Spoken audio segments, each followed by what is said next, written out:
Olá, internautas da Hora do Médico, sejam muito bem-vindos. Aqui é Dr. João Gabriel. Nós vamos falar hoje de tomografia de crânio, noções básicas. A intenção hoje é falar apenas algumas peculiaridades da tomografia, jamais seria falar todos os aspectos. Se vocês quiserem se aprofundar mais no assunto, nós teremos outras aulas posteriormente que vocês podem acessar no nosso site. Traçando como roteiro, nós iremos falar inicialmente do conceito, o que é uma tomografia computadorizada, um pouco da história, uma introdução muito breve, vantagens e desvantagens, mostrar um pouco da anatomia da tomografia normal. É extremamente importante que vocês tenham noção da anatomia. Se vocês não sabem a anatomia, vocês não vão ter o que achar na tomografia e aí fica bastante difícil interpretar o exame. A gente vai dar uma olhada também nas alterações tomográficas mais comuns e depois nós vamos concluir, ver o que é que a gente pode levar de lição para casa após essa aula. Pois bem, tomografia, tomos quer dizer parte, grafia quer dizer escrita, nada mais é que uma sucessão de raio-x onde, através de um gantry, o que é um gantry? Um gantry é uma ampola de raio-x, onde vai emitir esse raio-x, vai ser recebido através de um receptor, e esse receptor, através de um software de computador, vai gerar as imagens. A gente consegue ver aqui na imagem ao lado, a gente consegue ver aonde sai o gantry, as imagens de raio-x, e onde é percebido o software, e onde é gerado as imagens. A tomografia foi inicialmente desenvolvida em 1972, a Thorne EMI Central Research Laboratory foi quem desenvolveu inicialmente, em parceria com Sir Godfrey Newbold Hounsfield, da Inglaterra. Na época, a EMI tinha bastante lucro com os Beatles, já que era a empresa que era detentora dos direitos autorais dos Beatles. E aqui ao lado a gente consegue ver o protótipo da primeira tomografia, bem diferente da tomografia que a gente vê hoje em dia, mas inicialmente já se conseguiu obter algumas imagens, claro que com a qualidade muito pior do que atualmente é, mas já se conseguia ver alguma coisa. Apenas a partir da terceira geração da tomografia foi que realmente começou-se a se difundir mais a tomografia através do mundo. Na terceira geração é que era uma tomografia chamada de axial computadorizada, depois progressivamente houve uma melhora para as tomografias de quarta geração, que é a tomografia atualmente que nós utilizamos, que é a tomografia helicoidal. Na figura ao lado nós conseguimos ver que enquanto o paciente vai se deslizando na máquina, nós conseguimos ver que a imagem consegue ser gerada gradualmente enquanto o paciente vai deslizando. Isso ocorre desencadeando uma trajetória helicoidal. Tá? Nós temos tomografias dual slice ou multi slice, dependendo da quantidade de cortes, e temos tomografias, claro, de 2, 8, 16, 64, 128 canais. Quanto maior o número de canais, mais rápida é a tomografia. Hoje, com essas tomografias mais novas, nós conseguimos ver reconstruções tridimensionais e reconstruções multiplanares. A resolução da tomografia é dada através dos pixels, que é a qualidade, a quantidade de pontos luminosos numa polegada de imagem, ou de voxels, através de um volume de imagem.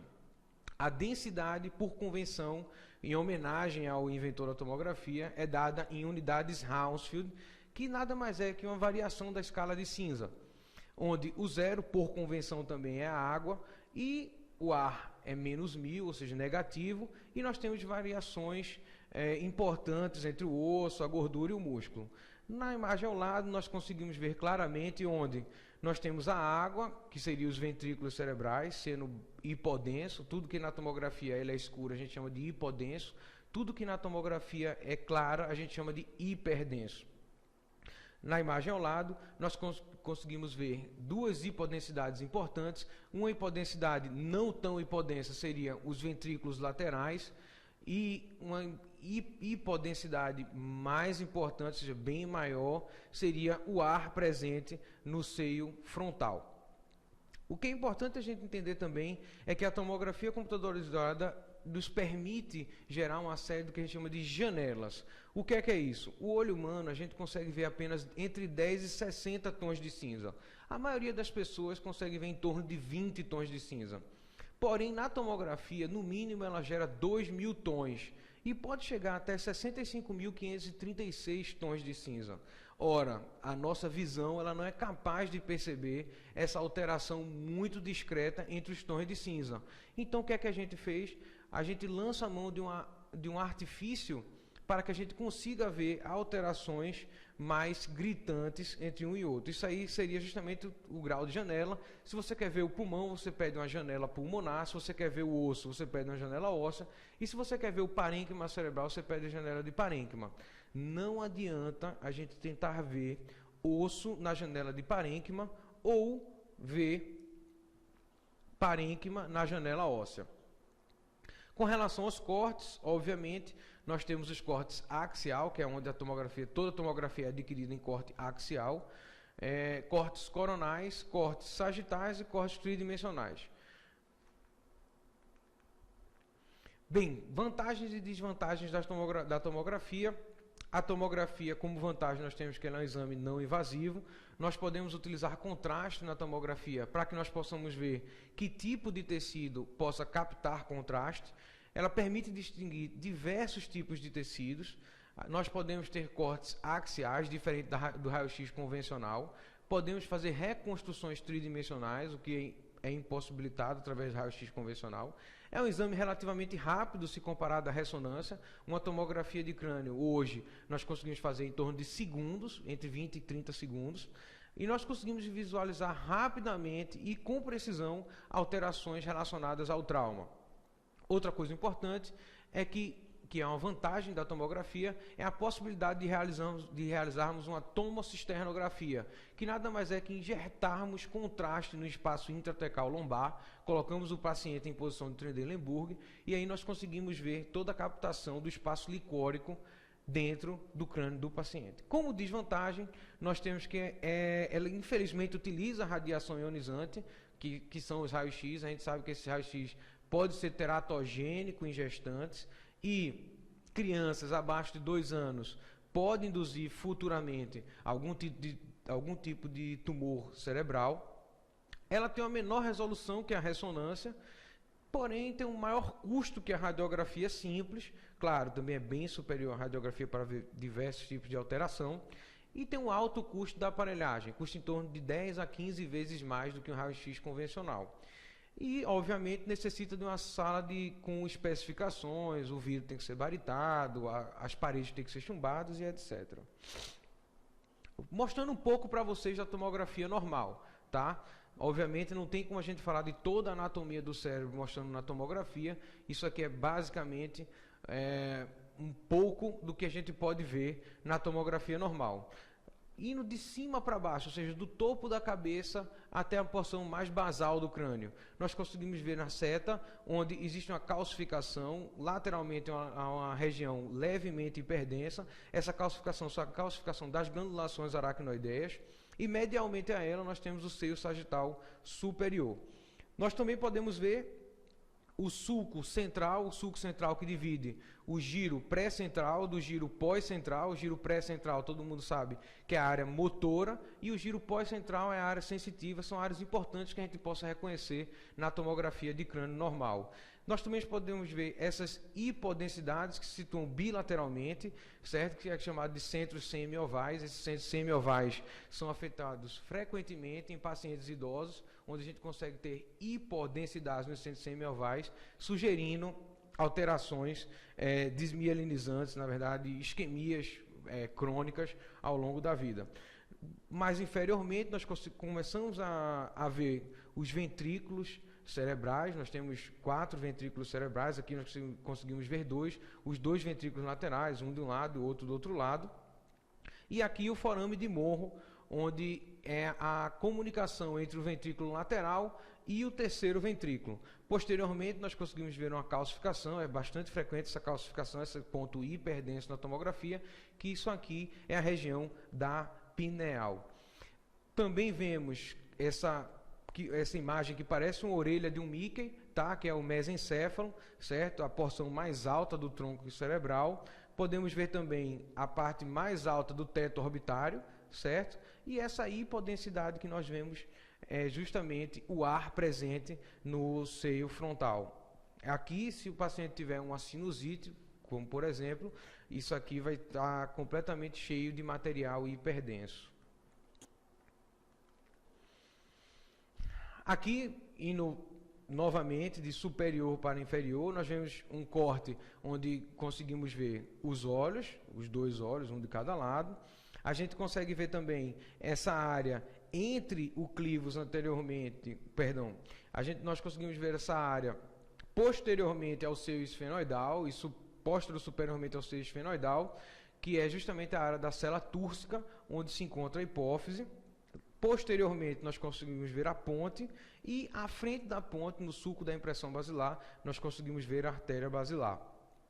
No corte mais inferior, conseguimos ver o poro acústico interno, onde o nervo facial e o nervo coclear e o nervo vestibular vão entrar no conduto auditivo interno. Posteriormente, nós vemos o cerebelo. E à frente, veja, esse paciente tem uma larga câmara de seios paranasais, onde nós conseguimos ver ampla comunicação entre o seio etimoidal e o seio esfenoidal. Nós conseguimos ver também nessa tomografia que esse paciente apresenta um desvio de septo nasal, e nós conseguimos ver bem posteriormente, na base do crânio, o forame jugular, onde o seio sigmoide desembocar na veia jugular. Nesse corte também conseguimos ver o bulbo. E a vertebral de um lado e a vertebral do outro lado. À frente, conseguimos ver o seio maxilar, onde também, mais uma vez, se o paciente tiver uma sinusite, essa área vai estar repleta ou cheia de material hiperdenso. Mostrando para vocês agora algumas alterações tomográficas bastante comuns. Obviamente não dá para a gente falar de todas as alterações, mas eu vou falar pelo menos algumas mais frequentes que a gente consegue ver bastante no nosso dia a dia. Por exemplo, alterações relacionadas ao trauma, nós conseguimos ver as fraturas, tá? A gente consegue ver uma fratura com afundamento da região parietal, tá? Onde também conseguimos ver uma fratura que a gente chama de fratura diastática, ou seja, uma fratura que separa a sutura sagital bilateralmente. E conseguimos ver também pacientes com fratura de base de crânio nessas duas imagens. O que é extremamente importante para vocês lembrarem é aquela regra do ATLS: se o paciente tem uma fratura de base de crânio, nós não devemos nunca passar uma sonda nasoteral, sob risco da sonda nasoteral invadir o invólucro craniano. Conseguimos ver também nessa imagem uma fratura bastante sugestiva em fratura de galho verde. Provavelmente essa imagem de uma criança abaixo de 2 anos, onde devido à maleabilidade do osso, o osso praticamente sofre a fratura, mas não rompe a cortical do osso, e aí muitas vezes o tratamento é conservador. Outra alteração que nós vemos também significativamente é o pneumoencéfalo, tá? O pneumoencéfalo nada mais é que ar dentro do cérebro, geralmente está associado a fraturas da base do crânio. Nessa imagem nós conseguimos ver um pneumoencéfalo bifrontal, onde nós vemos uma proeminência dos 2 lobos frontais. Esse sinal é chamado de sinal de Monte Fuji, uma associação com o famoso Monte Fuji, que fica justamente a imagem bastante parecida. Nós também conseguimos ver o pneumoencéfalo na região do lobo temporal. E quando nós vamos falar de hematomas, nós vemos inicialmente esse hematoma que é classicamente descrito como uma lente biconvexa, que é um hematoma epidural, esse hematoma epidural volumoso, com desvio de linha média. Obviamente que esse hematoma tem indicação de cirurgia. No meio, nós conseguimos ver um hematoma subdural agudo. Veja que esse hematoma subdural, aparentemente, nesse corte da imagem tomográfica, não tem desvio de linha média, mas tem uma espessura maior do que 1 centímetro, também teria indicação de cirurgia. Na imagem ao lado, nós conseguimos ver uma contusão frontal, geralmente está associada a lesões de golpe e contragolpe no crânio. A hemorragia subaracnoide, a gente sabe que a causa mais frequente de hemorragia subaracnoide é o trauma, e a causa mais frequente de hemorragia subaracnoide não traumática é a presença de aneurisma cerebral. A hemorragia subaracnoide pode, por exemplo, se apresentar como essa imagem, É uma hemorragia que a gente chama enxama de vela, porque realmente parece uma vela, tá? E geralmente nessa imagem parece ser um aneurisma do complexo comunicante anterior. Obviamente, muitas vezes a gente não tem um sangramento tão específico assim, podemos ter sangramento difuso na externa da base e podemos ter sangramentos nos sulcos e giros corticais do cérebro e também pode estar associado à hidrocefalia, como nesse caso. Na prática, os pacientes não têm um ou outro, tá? Na nossa prática clínica, a gente vê um mesmo paciente com uma contusão frontal, com hematoma subdural agudo laminar, com um pouquinho de HSA traumática, com hemoventrículo, uma pequena hematoma epidural e um higroma subdural do lado esquerdo. Outra alteração tomográfica bastante comum que nós conseguimos ver é o AVC. Nesse caso aqui, um AVC isquêmico, tá? Como a gente pode ver. Quando é realizada a tomografia nas primeiras 4 horas, a hipodensidade ainda é muito discreta. É sempre importante lembrar, toda vez que nós temos um AVC isquêmico, a lesão ela é hipodensa, ou seja, ela é preta na tomografia. Toda vez que nós temos um AVC hemorrágico, a lesão ela é branca, ela é hiperdensa na tomografia. É bom prestar atenção nisso, muitos alunos têm dificuldade para decorar isso, tá? Então, conforme vai progredindo essa alteração tomográfica, ou seja, 24 horas depois, a tomografia, quando a gente vai repetir, tem esse tipo de imagem, uma lesão muito mais hipodensa, dessa vez agora, nesse caso, com efeito de massa, com desvio de linha média, e com certeza esse paciente deve ser operado. Obviamente que esse paciente já teria a indicação de ser operado já na primeira tomografia, devido aos critérios de indicação de cirurgia da cranectomia descompressiva. Esse outro paciente é um caso bastante interessante, onde nós conseguimos ver alterações de isquemia, tanto da porção relacionada com a artéria cerebral anterior, quanto da artéria cerebral média. Veja que, se nós prestarmos bastante atenção, nós conseguimos ver o sinal da artéria cerebral média hiperdensa, ou seja, estase na artéria cerebral média. E se nós prestarmos ainda mais atenção nesse paciente, nós podemos ver um pequeno coágulo na porção intracavernosa da artéria carótida. Ou seja, esse paciente tem um trombo na artéria carótida e, infelizmente, esse paciente também teria que evoluir para uma craniectomia descompressiva devido ao grau de isquemia. Obviamente que os AVCs isquêmicos eles também podem sofrer transformação hemorrágica, principalmente quando esses pacientes fazem trombólise associada, como nesse caso. Veja que esse paciente também tem aparentemente uma sequela de um AVC isquêmico prévio, com uma lesão bem hipodensa e aparentemente sequelar, com dilatação do ventrículo compensatória. E esse paciente também tem uma atrofia cerebral importante, com um higroma subdural frontal esquerdo. Veja que por conta da atrofia cerebral, esse paciente também tem uma ectasia, ou seja, tem uma leve dilatação ventricular compensatória, aquilo que a gente chama de hidrocefalia ex vacuum. Nesse outro paciente ao lado, nós conseguimos ver um sangramento, vejam que ele é hiperdenso, ou seja, ele é branco, diferente da tomografia do AVC isquêmico, que ele é preto, tá? Essa imagem bastante sugestiva de AVC hemorrágico em tálamo. O tálamo é o ponto mais frequente de sangramento do AVC hemorrágico e também podemos ter sangramento na região da cápsula interna. Outras alterações que nós conseguimos ver são os tumores. Obviamente que nós temos mais de 50 tipos de tumores cerebrais, não teria como eu te mostrar todas as imagens de tumor cerebral, mas nós conseguimos ver alguns tipos de tumor aqui. Por exemplo, esse tumor cístico, tá? Onde ele é entre os dois ventrículos laterais e está associado à hidrocefalia, certo? Geralmente essa lesão, ela pode ser associada, como outras lesões, mas nesse paciente era um crâniofaringioma, um tumor bastante comum na população pediátrica. Nessa imagem ao lado nós conseguimos ver uma lesão que é basicamente cista associada a um extenso edema vasogênico. A gente sabe que nós temos vários tipos de edema. O edema vasogênico tem essa característica de ser digitiforme, ou seja, ele se insere através dos sulcos e giros cerebrais.